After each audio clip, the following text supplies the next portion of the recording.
So నమస్కారం అండి, నేను అగ్నేష్ అమిత్రాజ్. ప్రతిరోజు కూడా మన భవిష్యత్తుని ఎలా బంగారు బాటలో నడుపుకోవాలో మన భవిష్యత్తు చాలా చిన్న చిన్న వీడియోస్ తెలుసుకుంటున్నాం కదా. అయితే చాలామంది క్వశ్చన్ ఏంటంటే, మనకి 27th ఫిబ్రవరి శివరాత్రి రాబోతుంది. సో ఈ శివరాత్రికి ఏ రాశి వారు ఎలాంటి రెమెడీస్ చేసుకుంటే, ఎలాంటి దానం కానీ చేయగలిగితే, ఎలాంటి అభిషేకం తండ్రికి చేయగలిగితే ఆ రోజు, ఒకవేళ మీ ఇంట్లో ఉంటేనేమో మీరే ఆ రోజు అభిషేకం చేసుకోండి ఇంట్లో. ఎందుకంటే పబ్లిక్ చాలా ఆ రోజు ఏమో పబ్లిక్ నాకు అర్థం కాదు, కానీ సంవత్సరం మొత్తం ఎవ్వడు వెళ్ళడు.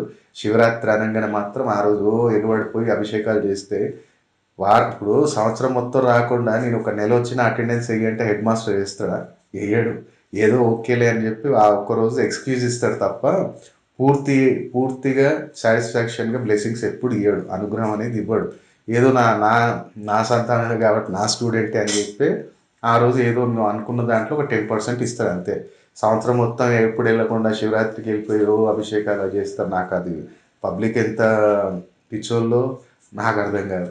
మీరే అర్థం చేసుకోండి. జస్ట్ నేను చెప్తున్నా కదా, ఇప్పుడు నేను సంవత్సరం మొత్తం నేను వెళ్ళా, అసలు శివరాత్రికి కూడా నేను టెంపుల్కి వెళ్ళా. ఎందుకంటే నా జాతకంలో ఉన్నదే అది. నేను ఏదో శివరాత్రికి వెళ్ళిపోయి లైన్లో నుంచి తండ్రిని అభిషేకం చేస్తా, ఉపవాసం ఉంటాను కూడా నేను ఉండా.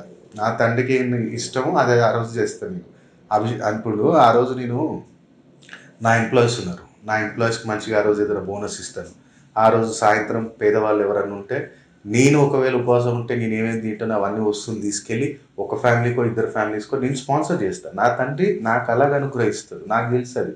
ఏదో పోయి ఆయనకి పాలతో అభిషేకం చేసేసి ఆ రోజు అదిగా మీరు జనరల్గా మీరు ఆ మైండ్లో మీకు పెట్టేసారు కాబట్టి మీరు చేసుకోండి అది. సో ఈరోజు మనం తెలుసుకోబోయేది ధనుర్రాశి వారు. ధనుర్రాశి వారికి ఏంటంటే పర్టికులర్ మీరు మీరు ఫస్ట్ ఆఫ్ ఆల్ అయితే ఆ రోజు స్నాన విధానం ఏంటంటే, మనకి పర్టికులర్ ఏంటంటే కొంచెం పసుపు, కొంచెం ఉప్పు, ఈ రెండు తీసుకోండి. దొడ్డుప్పు, గళ్ళుప్పు అంటాం కదా, గళ్ళుప్పు కొంచెం పసుపు తీసుకొని నీళ్ళలో వేసేయండి. వాటిని ఏం మరిగించనక్కర్లేదు, డైరెక్ట్ నీళ్ళలో వేసుకొని దాంతో మంచి తలార స్నానం చేయండి. ఒక 5 నిమిషాలు వదిలేయండి. అది మంచిగా కొంచెం మెల్ట్ కావడానికి టైం పడుతుంది కాబట్టి ఒక 5 నిమిషాలు వదిలేయండి.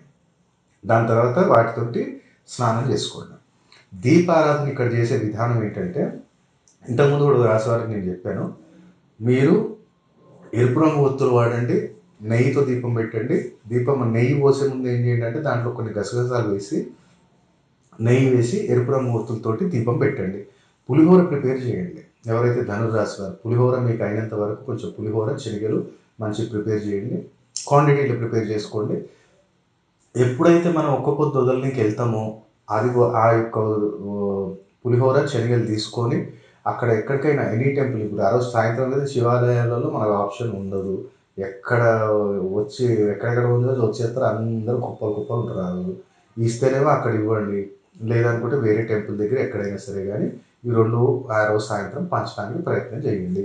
దాంతోపాటు ఆ రోజు పర్టికులర్ ఏం చేయండి అంటే, ఇంతకుముందు కూడా నేను ఒకసారి చెప్పాను వేరే వీడియోలో, ఆ రోజు సాయంత్రం ఒకవేళ ఏదైనా టెంపుల్లో, అంటే ఇప్పుడు ఫర్ ఎగ్జాంపుల్ అనుకోండి శివాలయమే ఉంది, ఆ రోజు సాయంత్రం ఎక్కడైనా అన్నదానం జరుగుతుంది అంటే అక్కడ మీరు గ్లాసెస్ అలాగే ఈ యొక్క ఇస్తరాకులు ఏదైతే ఉన్నాయో అక్కడ మీరు స్పాన్సర్ చేయడానికి ప్రయత్నం చేయండి. మీ బడ్జెట్ ప్రకారంగా చేయండి. ఈ సంవత్సరం మొత్తం నాకు తండ్రిని అనుగ్రహం ఉండాలి, ఏ దోషం ఉన్నా వెళ్ళిపోవాలి, హెల్త్ పరంగా పర్టికులర్ దీర్ఘకాల వ్యాధులు ఏమైనా ఉన్నాయి అవి కూడా వెళ్ళిపోవాలని చెప్పి కోరుకొని అవి అక్కడ మీరు ఇవ్వడానికి ప్రయత్నం చేయండి. దాంతోపాటు ఆ రోజు రాత్రి మాత్రం పెరుగు పాలు కన్జ్యూమ్ చేయకండి.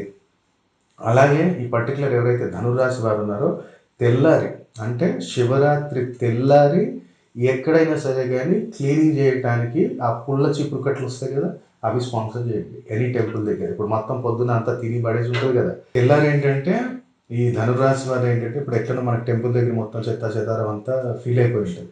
సో అక్కడ ఏం చేయండి అంటే ఆ ఉదయము పుల్లల చిపురు కట్టలు తీసుకెళ్ళి అక్కడ ఇవ్వడానికి ప్రయత్నం చేయండి. ఎందుకంటే ఈ సంవత్సరం నేను అన్నా కదా, రాహు కుజుడి యొక్క సంఖ్య ఇది, చాలా ఇబ్బందులు ఉంటాయి. సో చీపురు కట్ట కానివ్వండి, ఇది ఏదైనా రాహు రిలేటెడ్ ఐటమ్స్ అనమాట. కాబట్టి రాహుని దానం ఇచ్చేయండి ధనురాశి వారు. తప్పకుండా వారికి కూడా ఈ సంవత్సరం మొత్తం కూడా రాహు యొక్క శుభానుగ్రహం అనేది లభిస్తుంది. కాబట్టి ధనురాశి వారి పరిహారం చేసి లాభాన్ని పొందాలని కోరుకుంటున్నాను.